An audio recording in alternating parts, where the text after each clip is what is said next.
Assalamualaikum warahmatullahi wabarakatuh. Bapak-bapak dan ibu-ibu semuanya, batuk itu bisa terasa sangat mengganggu.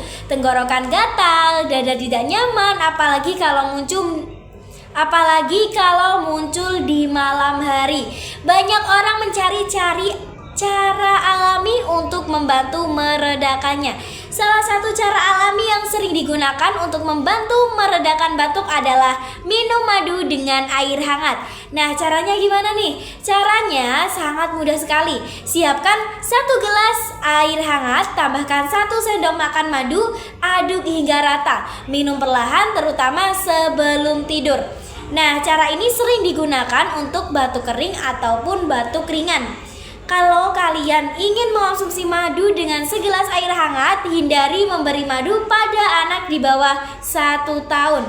Jika batuk disertai demam tinggi atau berlangsung lama, sebaiknya periksa ke tenaga kesehatan. Dan jangan lupa istirahat yang cukup dan minum air putih juga penting saat batuk. Semoga tips sederhana ini bermanfaat. Sampai jumpa.